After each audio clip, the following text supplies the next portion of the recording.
Hello, folks. It has come as quite a surprise to me that my personality and sense of humour is resonating with so many of you, mainly due to the fact that these are the main contributors to every failed relationship I've ever had. But I think deep down, I always knew it was them and not me. Alas, I woke up to hear the birds singing extra loud today, and of course, that could only mean one thing. We were visited through the late hours of last night by our favourite Commander in Chief, the widely renowned Sir Jun Ho Lee, and oh boy, did he bring gifts. There is a fair bit to cover here, so we'll start from the top and work our way through. First up, we have a pretty deep and heartfelt message regarding Jun Ho's feelings over the past few weeks, and despite not taking the time to read through this together, feel free to pause the video and read through for yourself, as it's a very heartfelt message and overall highlights exactly why we love these developers so much, and that would be because the feeling is mutual. But to get stuck into what we all came for, introducing the next update, and the long-awaited May update is finally here. When we wrapped up the preparation for the official launch and began designing new content, the very first keyword that came to our mind was boss.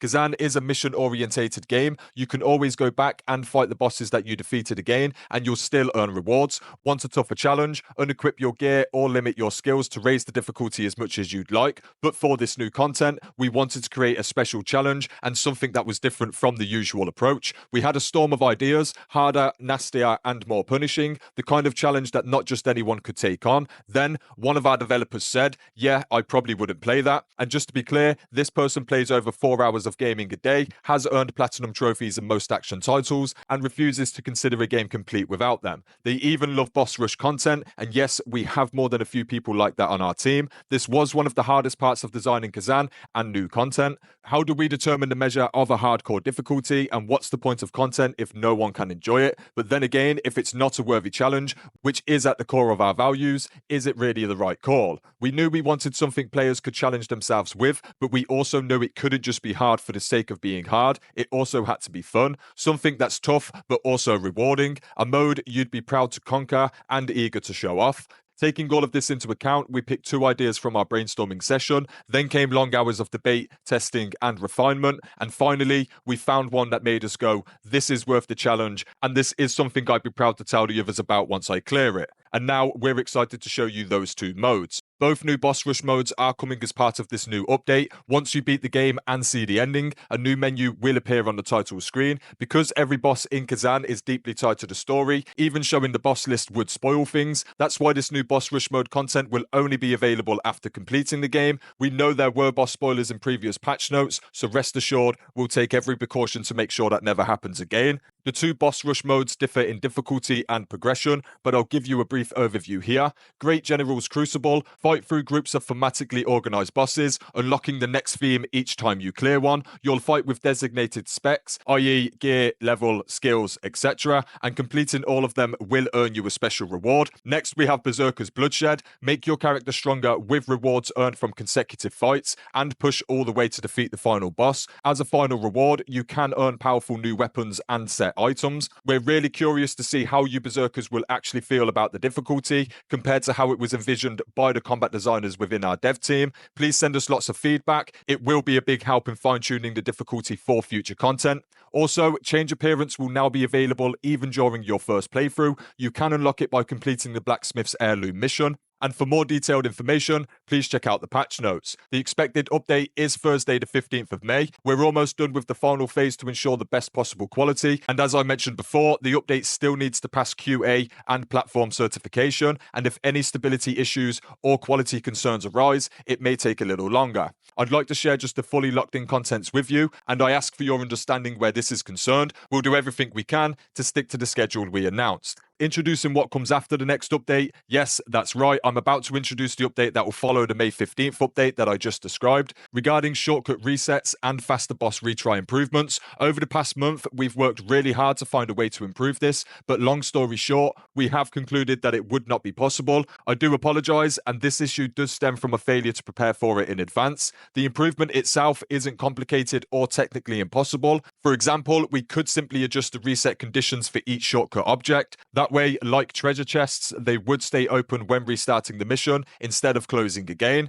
So why do we think we won't be able to improve it? Let me give you an example from the M-Bars mission. Within M-Bars, there are huge structures you can interact with. Each interaction rotates them to block or open new paths. If we modify these objects, the mission will reset when the updated objects are loaded. The problem is that every player is at a different point within their progress. Applying a patch under these conditions would cause many players to be unable to continue their missions normally. In the reviews we conducted, we found that this mission wouldn't just affect complex missions like M-Bars or El Ravaka, but most missions overall. We truly wrestled with this decision until the very end. After the patch, should we reset all ongoing missions? But ultimately, we have decided not to, and there are 3 reasons why. First, resetting ongoing missions would cause players to feel a huge sense of loss. For example, if I were fighting against Malaka or the final boss and suddenly received a patch that forced me to restart the mission from the beginning, I know it would make me feel terrible. Second, while restarting missions would improve stability, it wouldn't change the fact that all content would have to be modified, requiring an enormous amount of testing. New Game Plus would also need to be thoroughly tested, which could cause significant delays to new content updates. Third, even if the reset worked normally, we would still have to thoroughly verify all potential risks, such as save file corruption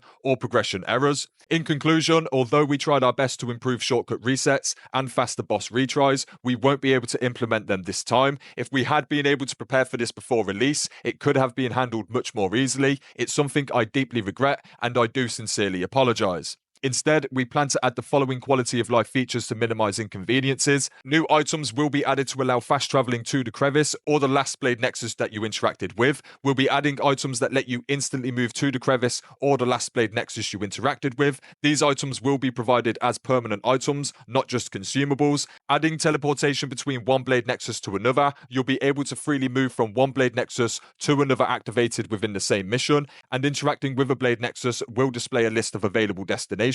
After clearing certain missions for farming purposes, you will now start right in front of the spectral portal before entering that mission. You'll no longer have to travel long distances through the mortal world for a quick retry. This update will include various changes, such as a buff to Phantom Form mode, and we will share more detailed information within the next dev notes. And finally, we are currently targeting a late May to early June release for this update. Now, introducing what comes after the next 2 updates, and yes, that's right, this is a preview of the update that will follow the late May update I just explained above. Since there's still a bit of time left, I'll keep it brief for now. For the balance adjustments, we have skill balance adjustments for dual wield, greatsword, and spear, as well as adjustments to set effect configurations. For the new system updates, we have skill presets, gear presets, increased gear grades, and changes made to the weapon scaling. For quality of life, we have new sorting options, i.e. sorting items by name, and we also have storage expansion and the addition of more special contents coming. And finally, we are currently targeting a mid-June release for this update. After the previous developers' notes and patch notes, we received a lot of questions regarding when will feature A be updated and when will improvement B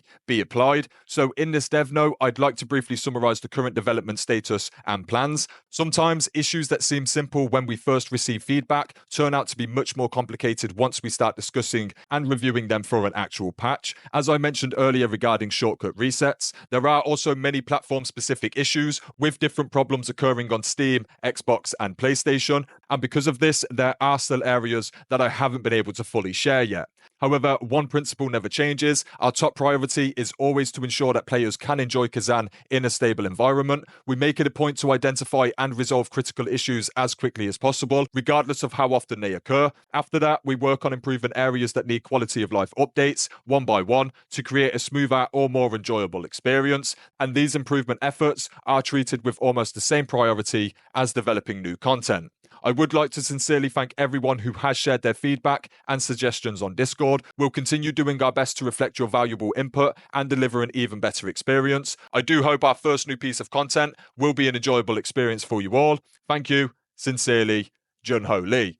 Right, that was an absolute ton of information, folks, and may I remind you that we are only a mere 6 to 7 weeks into this game's launch. To break this down fully, we have both boss rush variants, full cosmetic customization, and other features all coming on roughly the 15th of May, which is this coming Thursday. Full patch notes will release with this, and thus you can all expect an ensuing video from myself. Then we have the second patch that is due to drop at hopefully the end of May. If not, then expect it very early June. This will include the likes of fast travel between the Blade Nexus, buffs to the Phantom form, and other quality of life enhancements. And then we have the rough outline of a following update scheduled for approximately mid to late June. And this update will feature a lot of the other heavily requested features and changes, such as skill and gear presets, and even changes to weapon scaling. So all in all, we do have an interesting 6 weeks ahead of us. Junho's schedule does put us in line for receiving roughly one update every 2 weeks, and the first and third updates here do seem to be primed with tons of quality of life changes and additional content. I think it's pretty safe to say we are winning here, folks. The DLC is shaping up to be bigger than some of us expected, and with all of these other changes and features being announced, it's really hard to not be impressed with Neeple's constant effort to outdo themselves time and time again. I'm beyond excited, and rest assured I'll be primed and ready to cover all of the future patch notes we're due to receive. As a very quick side note, folks, I thought some of you may like to know that I did put together this little thank you poster for the folks over at Neeple and Nexon. It's not much, but there was a wealth of support within the recent Khazan video's comments, and I felt it would be nice to do something for the devs for a change. It's very likely that they have seen some of the 50 comments I picked out of the videos, and thought I'd just let you all know. Anyway, that is it for this video, folks. Let me know in the comments below how you feel about all of these announcements and what you're excited for most. Otherwise, I will see you all again on the 15th. I do, of course, have a range of guides and news videos on the channel, so do feel free to stop on by and check things out. Otherwise, thanks for watching, folks, and until next time, peace.